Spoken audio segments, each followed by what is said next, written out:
कालू कौवा एक साइंटिस्ट होता है। वो रोज नए नए प्रयोग करता रहता है। एक दिन वो एक प्रयोग कर रहा होता है जिससे कि वो कभी बूढ़ा ही ना हो और हमेशा के लिए अमर हो जाए।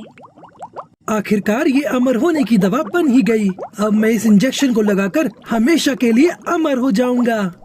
इतना बोलकर कालू खुद को इंजेक्शन लगा लेता है। तभी देखते ही देखते वो अचानक से बूढ़ा होने लगता है। अरे ये क्या हुआ? इस दवा ने तो मुझे अमर करने की बजाय उल्टा बूढ़ा ही कर दिया। अब मैं क्या करूंगा? शायद गुरुजी इसमें मेरी कोई मदद कर सके। एक काम करता हूँ, मैं उन्हीं के पास जाता हूँ। कालू कौवा अपने गुरु साइंटिस्ट के पास जाता है और उसे सारी बात बताता है। गुरुजी, गलत दवा लेने की वजह से मैं बूढ़ा हो गया। मेरी मदद कीजिए, मुझे फिर से जवान बना दीजिए। बच्चा, ये काम इतना आसान नहीं है। अगर तुम्हें पहले की तरह होना है तो तुम्हें किसी पक्षी का खून अपने शरीर में भरना होगा। अब तुम सोच लो, क्या तुम किसी पक्षी की जान ले सकते हो? अरे किसी की जान लेना मेरे लिए कोई बड़ी बात नहीं है। मुझे सिर्फ अपना सोचना है। मैं अभी किसी को लेकर आता हूँ। लेकिन तुम किसका खून लोगे? अरे खून लेने के लिए है ना मेरी पत्नी। मैं अभी उसे लेकर आता हूँ। इतना बोलकर कालू कौवा सीधा अपने घर अपनी पत्नी टुनटुनी चिड़िया के पास जाता है। अरे क्या हुआ? आपकी तो उम्र बढ़ गई, ये कैसे हुआ? ये सब एक गलत एक्सपेरिमेंट की वजह से हुआ है। अब मुझे अपनी बॉडी का सारा खून बदलना पड़ेगा, तभी मैं ठीक हो सकता हूँ। उसके लिए मुझे तुम्हारी जरूरत है। जी, मेरी जरूरत? मैं आपकी क्या मदद कर सकती हूँ? अपनी जान देकर तुम मेरी मदद कर सकती हो। मुझे तुम्हारे शरीर का सारा खून चाहिए। नहीं नहीं, ऐसा मत बोलो। हमारी एक बच्ची भी है। अगर आपने मेरी जान ले ली तो हमारी बच्ची का क्या होगा? ज्यादा बक बक मत करो। तुम क्या चाहती हो कि मैं हमेशा ऐसे ही बूढ़ा बन कर रहूं? उससे तो अच्छा है मैं तेरी जान न ले लूं। चलो, तुम मेरे साथ चलो। तभी कालू कौवा टुनटुनी चिड़िया को जबरदस्ती अपने साथ ले जाने लगता है। ये देखकर उसकी बेटी सुनहरी रोने लगती है। नहीं पिताजी, नहीं, ऐसा मत कीजिए। मैं माँ के बिना कैसे रहूंगी? मैं अपनी माँ को नहीं ले जाने दूंगी। तू रुक अभी, पहले मैं तेरा ही इंतजाम करता हूँ। इतना बोलकर कालू कौवा सुनहरी चिड़िया को एक पिंजरे में बंद कर देता है और फिर टुनटुनी चिड़िया को उठाकर वहाँ से ले जाता है। बेचारी सुनहरी किसी तरह पिंजरे से निकल जाती है और कालू कौवे के पीछा करती है। कालू कौवा गुरुजी के पास पहुंचता है और सुनहरी चिड़िया छिपकर सब कुछ देखने लगती। ये देखिए गुरुजी, मेरी पत्नी। अब आप जल्दी से इसका खून निकाल कर मेरे शरीर में डालो।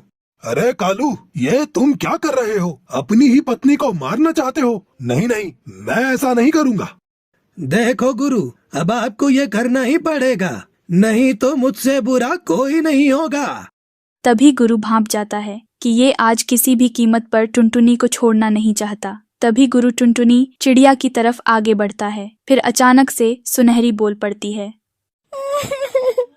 नहीं नहीं, मेरी माँ को छोड़ दो। मेरी माँ मर जाएगी।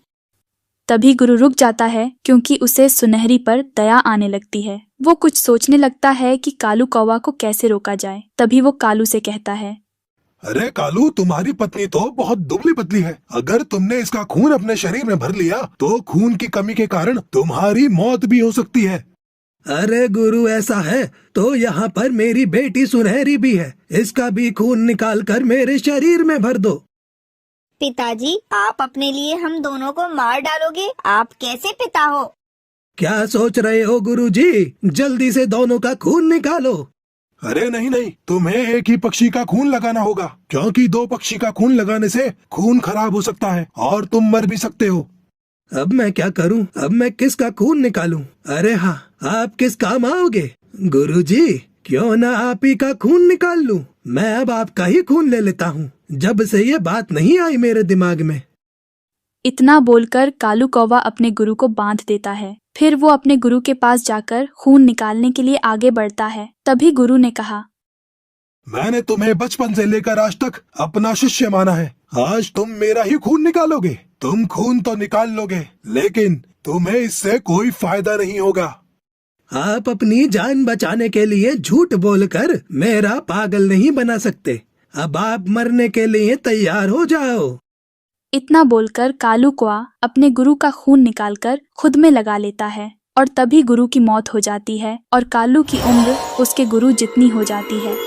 अरे ये क्या, मैं तो अभी भी पहले जैसा नहीं हुआ। मेरी उम्र तो मेरे गुरु जितनी हो गई। इसका मतलब मैं जैसे पक्षी का खून लूंगा वैसा ही हो जाऊंगा। मैं एक काम करता हूँ, मैं किसी ताकतवर शिकारी पक्षी को ढूंढता हूँ, फिर मैं उसी का खून लूंगा और उसी के जैसा ताकतवर हो जाऊंगा।